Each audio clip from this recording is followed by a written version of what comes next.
on, probably yesterday, on one of Rob Burnett's live chats, you read a letter from ME, I think. And it's something you don't really hear off very often, a very thoughtful defense of Star Trek Discovery. And what, from a personal perspective on her, why she liked it. And okay, fine. It's something you don't get very often. That's one of the things right there.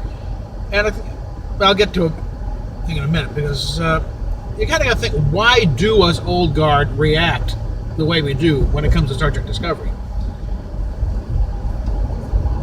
Because it does go a little bit beyond just the fact that it is rather horribly written. I mean, not just compared to Star Trek, but in general. Really, it is very bad writing. It's covered up by a lot of spectacle and, little, writing devices, that tug of the heartstrings to get you. But when you sit back and think about it, it really is very badly written. I'm sorry. But it goes beyond that, I think. It's not just, that it's a bad written show. The characters are horrible, and the motivations are suspect. And it's over reliance on effects. I think it goes to a large part of really more a feeling of betrayal. A betrayal of the concept itself, because it does betray a lot of things that Star Trek really originally stood for. Not just the writing, but also the way they go about it. Because originally, and this is why I have the screen name I have, to point back to originally, to be that little standard bearer, that this is what it was supposed to be, this is what it was in the beginning. Originally, the show was supposed to be a serious, adult, in grown-up sense, science fiction show for people who can actually think. And not just, look at the cute robot and the smart-ass robot, and the cute kid and the smart-ass robot, and the weird alien dog. That's not science fiction. That's popcorn. Okay? It's supposed to, show me about things, okay? Make you think, address some issues. And maybe in that way be progressive in a true sense, not the way it's being used now. Because what's being used now is not progression, it's regression, really. And I think that's the big reaction going on. Because we're feeling very betrayed and very used and really not want to put up with this crap anymore, okay? And the normal reaction from Discovery fans is, you're just an old, stick in the mud, you need to grow up, you need to go off and die somewhere and let us young ones. Star Trek is changing, it's supposed to be for the new and the flashy, and that is also a thing, because this whole, it started with JJ Trek, right? It's not your father's Star Trek, excuse me.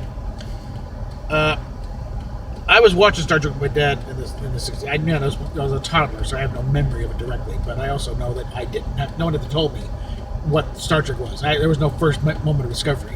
When I saw the Enterprise model in the shop, I knew what it was immediately. So we're not talking. It's not my Star Trek. You're talking to me now, buddy boy. Leave my dad out of it, okay? That was just flat insulting to begin with, and it just sort of went downhill from there. But also, there's the complaint about, every time the news comes along, they're like, it's horrible. It's like, well, it's, the forgotten lesson in The Boy Who Cried Wolf. Eventually, there was a wolf. Guess what? The wolf is real. It really is a bad show this time. The writers really don't care. They have, the people who have a prior Star Trek experience are very few and far between in this cast and crew. Well, not the cast, but the crew is. I think prior Star Trek experience among the producers and the writers, Joe Manosky, that's it, and he's got his own issues with fandom. He's made some really snarky comments back during Voyager's days, which I've still forgiven him for. And we got Kristen Beyer. She's a novelist, okay? The screenwriting is a whole different field, okay? You can go all kinds of weird ways with a book. But for screenwriting, it's very structured. You got to hit certain beats at certain times, especially if you're trying to key it for commercial breaks. Make sure that people stick around to the interminable ads so they find out what's going on next. It's a whole other discipline. They tried to adapt Peter David's Q and Law into a script. It didn't work. I think if they'd done it as a DS9 script, it would have worked, because you could have dispensed with the alien ridges and just made it Bajoran, and you bring in Cisco, and you still have your next gen people coming. You have them show up as guests, because Waxon had been on there a few times. You just bring in Deanna, Worf, especially if we said it after Worf was already there. Perfect. But yeah, it's a different discipline. Okay, writing prose and writing script is two different things. And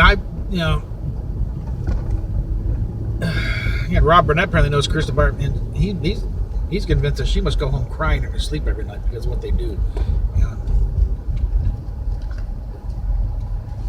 And it really is just because it is pseudo Star Trek by committee. The committee being a bunch of people who have no clue what they're doing. Clearly. Because, again, the scientific illiteracy on this show is astounding. It's making Lost in Space look like Cosmos.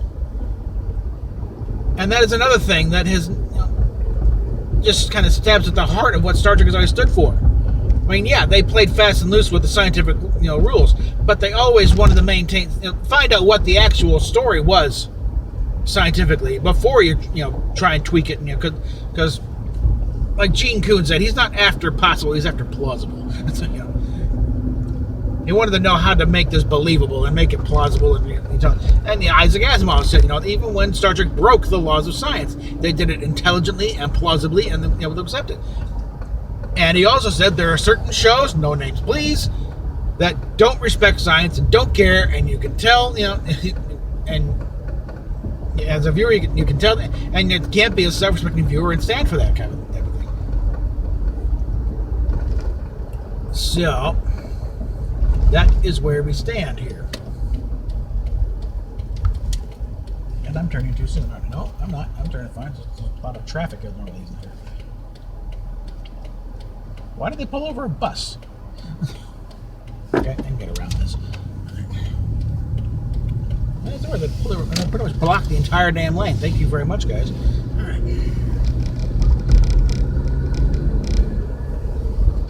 Find the other road. There we go.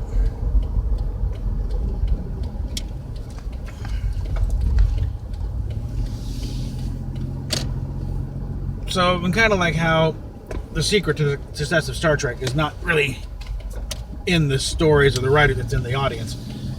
The vitriol over Discovery is also not just in the production, and it's in the audience, and audience revulsion at what they're being presented and told as well. And that's another thing. It goes to, this goes beyond Star Trek. It's just audiences in general. You do not lie to your audience ever. You can misdirect them a little bit, you can be a little vague, but never out and out lie to them.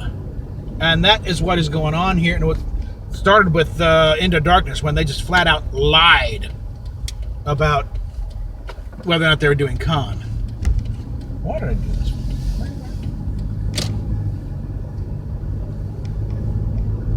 Well, all right, we're exploring, but that bus got me distracted. Okay. Oh, here we are. Okay. All right, now we're right. Yeah, I was right. I didn't get that far enough. Learn something new every day. All right. Because with again, that set up the thing right there of like, we cannot trust a word JJ says ever again. And with this one, they're saying, oh, it's Prime. It's a Prime timeline. Everything's going to be fixed by the end. And when the thing comes around, and they haven't fixed the damn thing. They think they have. By declaring this thing of, we'll just never speak of Discovery or the Spore Drive again. It's classified. You can't talk about it. No. They think that fixes canon. Meanwhile, they have Pike and number one sailing off in a totally different Enterprise in totally different uniforms, and they think that fixes canon. That is the kind of idiocy we're dealing with here. That is why we're so pissed off. Because they're throwing this stuff at us, expecting us to swallow it like good little Trekkies, and they're rather shocked that we're not.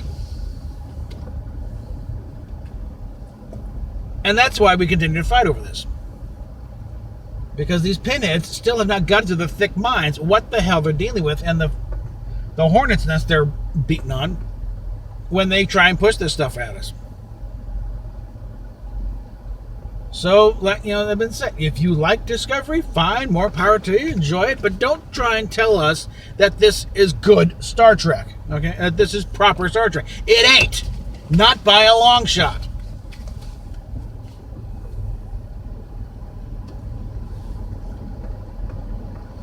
Yeah.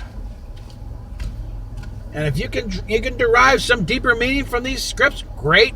Yeah. Glad you got those powers of perception, but frankly, when they pull little boners like sonar in space and that's the power of math, people, and there's, you know,